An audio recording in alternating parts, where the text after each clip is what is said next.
The mission of Trailhead Biosystems is to deliver cells of any type and hereby enable specialized cells for the uses of disease modeling, therapy development, and drug discovery. A snapshot of the company is that we got a couple of years on our back right now. We're founded in 2015 through the state of Ohio, supporting us to build a platform that can perform very, very large dimensioned experiments so that we can explore the differentiation space of human cells as they go forward in differentiation. We have since then developed this technology into multiple areas of stem cells, including MSCs, HSCs, pluripotent stem cells, and a couple of others that I don't have to go into. The data that we're generating are all built of in-house generation of data that we can then explore and mine for the purpose of developing specialized recipes that give an improved level of differentiation of the human cells. I think we might be the world's first developmental biology geared company. And the main differentiating aspect of Trailhead Biosystems is actually that we got a remarkable ability to, at low cost, develop processes for the media that goes in when you need to control differentiation or phenotype in general in a bioreactor. We have already now filed several lines of IP on the various cells that we're producing. I'm going to talk about a couple of these. I can't show them all. You see the particular areas of biology that we're entering into already. One thing that I want to mention is that we actually see an emerging data economy from doing these very large experiments, and that is that we are equipped with the same genes in all our cells, but the phenotype is different. So when we learn something about the behavior of a gene in one particular phenotype, we can usually use that in another phenotype as well. And that gives us the ability to even further accelerate the discovery of the exact process inputs that control the cell fate. We're also very broadly partnered. We're very happy to be partnered with in BioFab USA through ARMI, the Advanced Regenerative Manufacturing Institute, and many of our programs are related to activities that they partner in with. We have recently been capitalized. We're right now around 20 full-time employees in Ohio. The way it actually works, if you look at it, is that when you develop a protocol at a bench scale, you're usually doing it a hypothesis-driven way.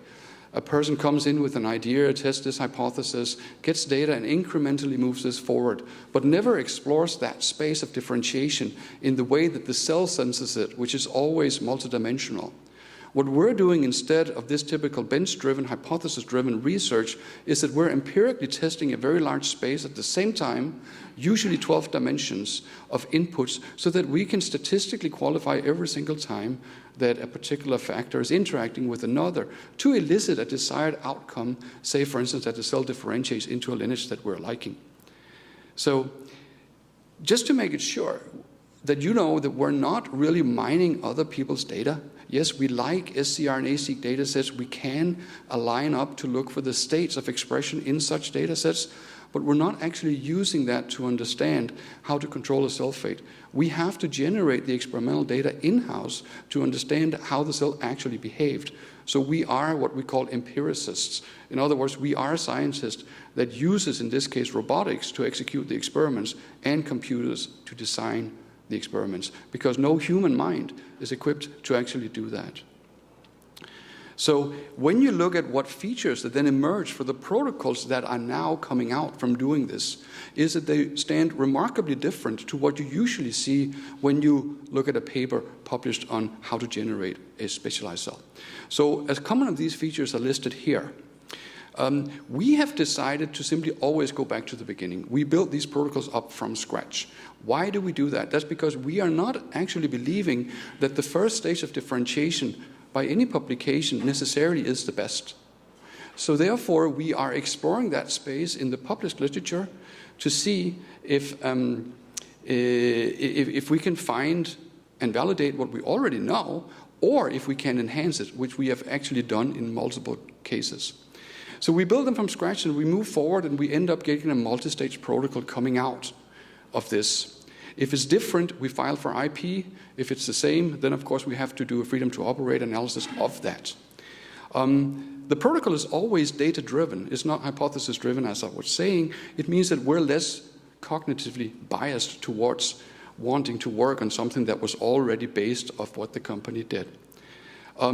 We can identify this thing called critical process parameters, which is a thing that any process engineer actually loves to know, because if you know the critical processes in the CPPs in a process, you can focus on measuring those and keep them within a certain range so that the process remain robust and stable. And that's what I think we need to do in the bioreactors, but you need to know these parameters within your media. And if you haven't actually calculated them, you are unable to know whether you're dealing with an agonist of a pathway that is actually a CPP. Quality by design is a principle that stands behind the application of this type of approach. So it's part of the guidelines to industry, especially in the pharma industry, but I think we will see it increasingly going forward that our industry in the cell therapy area would be more and more leaning on common principles on quality by design. We need to validate these cells, so we usually go in with molecular signatures, RNA-seq, as well as molecular signatures because they are common, so I can show you some pictures of that for the various results. We like to stop development at the time when we have attained what we call homogeneic conversion. In other words, that the cells that we started with homogenetically, or in a homogeneous way, converted into a desired state. And we have then found that there is a certain amount of universality here because our media then performs better when you start with different IPS lines from different donors because the media simply has a higher capability for controlling fate. And one additional feature that I like to bring out that we're actually finding that we're quite good at replacing expensive molecules with cheaper ones. We are now very, very cost-focused in the company because we have found out we can and we think it's necessary. Many media that you use include a lot of very expensive proteinaceous components. They are, of course, not only expensive, but they're also a little painful to work with because their diffusibility in a complex tissue, such as an aggregate, is diminished because they're usually referred to what we in developmental biology call morphogens. They are diffusion restricted. So it can be hard to get them to touch all the cells if you, for instance, run a bioreactor aggregate. A small molecule is more stable, better able to penetrate and exert its effects. It's also a lot cheaper. So if we succeed in getting a small molecule replacement, we're very happy. And we can then transfer that into our bioreactors to see if we can convert this into a less expensive process. Inside the company, we've decided to split this up like a developmental biologist would into the 3 germ layers for which our cells descend: endoderm, ectoderm, and mesoderm, which of course corresponds to the starting point for all the lineages in the human body. And we now have individual groups operating in the company that takes care of the protocol development within these areas. So we have a leader for our ectoderm program that performs the protocol work for the neuronal cells that we make. We have another one that deals with the work on the endoderm, and then another one for those of the blood lineages that we're doing. We address multiple markets. We may be the smallest company that addresses the largest number of markets with what we do. We may be too bold to do it, but we do it because we know we can, and we have a rather low cost and time involvement in building a protocol up. So as you can see here, we have in the iPSC space, we have various neuronal cells that are built up to be improved versions that might have a better clinical outcome when tested, that address various diseases, as you can see on this slide. And then we have various programs that address needs mainly in the hematology area. And then amongst them sits the emerging field of cell therapy for diabetes, in which I have been an investigator for many years. Here is a little overview of the current pipeline of the most prominent programs we have, according to red, mesoderm, green, ectoderm, and blue, endoderm, and where we are at. And the indications, what the origin of the cell is that we're starting with and how far we are. There wouldn't be a program on this slide unless we have the confidence that we can make that cell and that we've validated it, but we may have filed or not filed IP on the process, and now we're moving into reactor validation of these protocols. So this is a standard way. We need to validate the cell, show that we can scale it, and then we want to deliver it further. I have 3 programs that I can show some data for you for. One of the exciting ones is actually through interacting with ARMY, of generating cells of the CNS, and in this situation we're doing this actually with ARMY, Biogen, and Arizona State University. One of the cells we're building that I'm going to show here is the oligodendrocyte, and I'm showing that because we have built a fantastic protocol up that is very short and very robust. And it is because the literature on making oligodendrocytes is that this is a mess. It takes a very long time, and you end up having a very heterogenic population with a mixture of oligodendrocytes and neurons. But we start out here to immediately get into the OPC progenitor state of pluripotency. The protocol is very different from what you see in the literature. We can then go on in approximately 2.5 weeks to get rather homogeneous induction of the very late stage myelinating markers, such as you can see here, the CNP gene for myelination, and then your PLP, the proteolipid protein 1, which are the back-end terminal markers for the oligodendrocytes themselves. And they still express the markers that we... And these are, as Blue Rock would say, authentic cells. They haven't been genetically edited. They are simply induced to this fate through a controlled differentiation process. So we're very happy having now oligodendrocytes that we want to scale, and they can be used for drug discovery and, of course, several other things. Here is one example slide from a blood project where we, as you know, it is possible to actually make erythrocytes from HSC through published literature, but still we have to bring down the cost tremendously to make it feasible to make such a scale. In order to do that, we need to attain a much more robust and direct, rapid way to generate the enucleating erythrocyte. So we're here comparing a protocol that has 3 stages.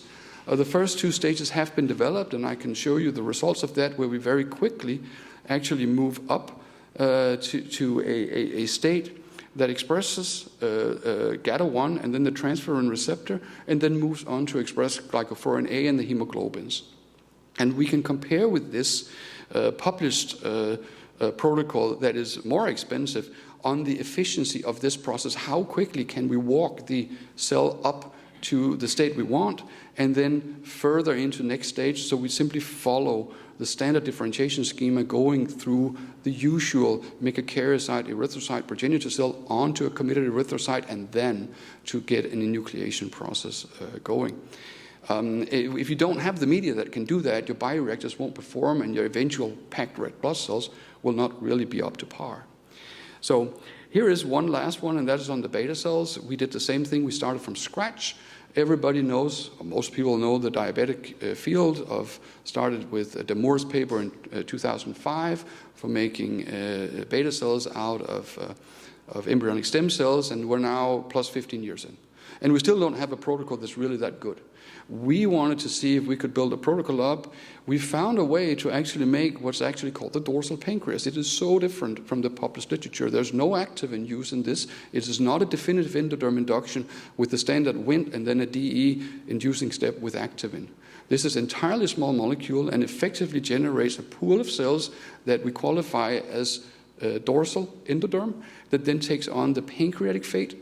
And then, just like the ventral pancreas goes on to develop very quickly if you roll them into differentiation pancreatic beta cells. So right now, we, of course, as everybody else, we're working on finalizing this protocol to bring up the metabolic entrainment of these cells, increase the number of beta cells to in vitro develop functional islet equivalents. And that's, of course, the destination of this program. So as we just heard from Aspect, the idea is to replace islets with a stem cell-derived source, and there are many companies that are now engaged in this space. We're as interested. Program remains unpartnered, but inside, and we need to find a way to get these to the patients. Comparing the protocols, I just made a little matrix so that you can compare for the 3 that I'm deciding to show to you today. For the oligodendrocyte, we are dealing with a rather short tissue culture protocol. So we save time, we save cost, and again, we get a homogeneous differentiation process working because that's what we sought to build. And it's a much, much, much cheaper protocol compared to what you would do if you pick a literature center piece publication as the one we're listing here, which is the one we're benchmarking against. Same thing on the red blood cells, but at this point, that protocol is not as cost-reduced as the one in literature, but it still performs better. And then we have the insulin-producing cells that, by virtue of this being small molecule only, is actually dramatically reducing in cost compared to the standard ventral pancreas method based on activin. So of course I'm now super interested in getting iPSC at scale at the company, which we're doing, so that we can take those and bulk differentiate them forward at low cost. And it's my hope and expectation that within the next year, perhaps at the next meeting, we can talk about our offerings of in vitro derived beta cells for you. Would very much like to entertain discussions on what we should do with these going forward. The team is rather large already. We have a fantastic team of individuals that are doing this work. And we're furthermore very pleased with the fact of the outside advice and guidance that we have available. The company is, as I said, is located in Cleveland. We expect to have some presentation on either side of the coast in the US to get closer to people that want to partner with us in the area of any of these cells. As I said, we can make any cell, and we are very interested in learning about which cells that you may be interested in, so please reach out. Thank you very much.